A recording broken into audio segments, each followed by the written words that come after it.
আসসালামু আলাইকুম প্রিয় শিক্ষার্থী। আজ অষ্টম শ্রেণীর অনুশীলন 1-এর 5 নম্বর অঙ্ক করাবো, যেটার নাম হলো প্রতিস্থাপন নির্ণয়। তোমরা প্রতিস্থাপন কিভাবে নির্ণয় করি দেখো। এখানে 1 নম্বর 2 নম্বর সমীকরণ দিয়েছি, কারণ এটাই হলো তোমার প্রশ্নে দেওয়া আছে বইতে।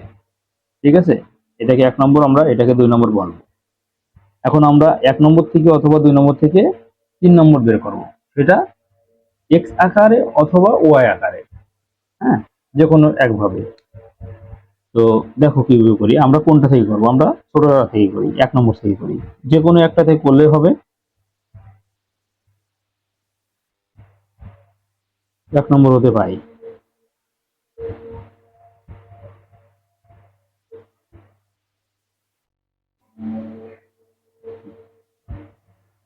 তো আমরা এই 2y-টা ওই পাশে দিয়ে দিই, প্লাস 2y হয়ে গেল।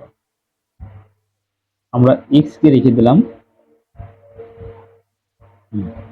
এটা আমাদের 3 নম্বর সমীকরণ। আমরা y আকারে রাখলাম x এর মান। এটাকে বলে y আকারে x এর মান। x এর মানকে y আকারে আমরা প্রকাশ করি, তাই না? তো আমরা এটা কয় নম্বর থেকে পাইছি দেখো, এটা খুবই গুরুত্বপূর্ণ বিষয়। আমরা 1 নম্বর থেকে কিন্তু 3 নম্বর বের করছি, তাই না? তো আমরা x এর মানটা আমরা 2 নম্বরে বসাবো। এখন x সমান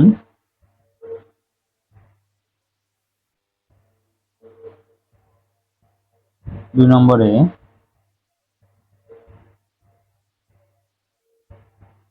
বসিয়ে পাই। দেখো একবারে বসালাম, এই যে 17।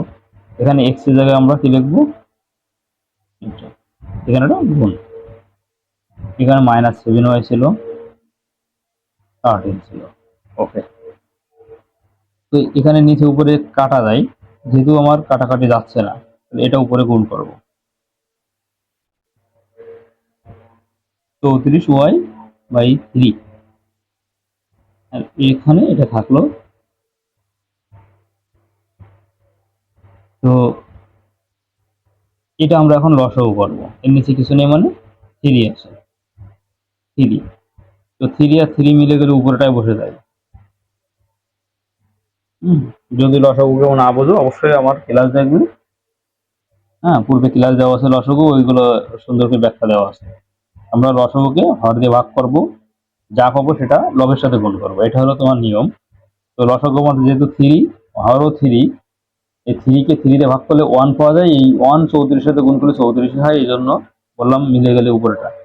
আর এটা নিচে যেহেতু 1 আছে, সেটা এই যে এই হর দিয়ে ভাগ করলাম, করার পর আমার 3 থাকে, 3 ওর সাথে গুণ হবে, এই জন্য এই।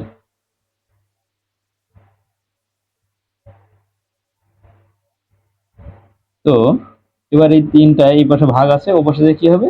গুণ হবে।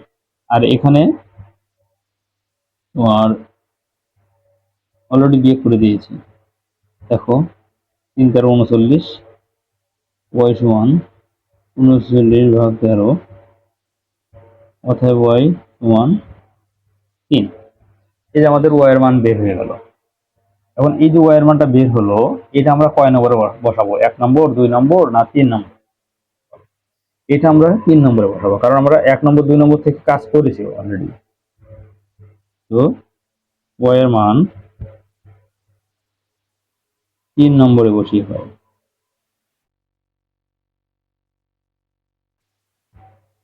বসিয়ে পাই। তো 3 নম্বর কি ছিল? এটা ছিল। এই যে y এর জায়গায় আমরা এটা বসাই দিলাম। ওকে। তো এই 3 কেটে গেল, x সমান আমার কি থাকলো? 2। এই যে আমার উত্তর বের হয়ে গেল, x আর y এর মান বের হয়ে গেল। তো আমরা x, y উত্তরটা লিখি, নির্ণয়ের সমাধান। দেখো x এর মান আগে, 2, y এর মান পরে, কারণ এখানে x আগে y পরে। এটা আমাদের প্রতিস্থাপনের অঙ্ক কমপ্লিট। ঠিক এই নিয়ম ধরে করে দিতে হবে। প্রতিটা প্রতিস্থাপনের নিয়ম সব একই, সবগুলো এই নিয়মে করলে প্রতিস্থাপন কমপ্লিট। ওকে।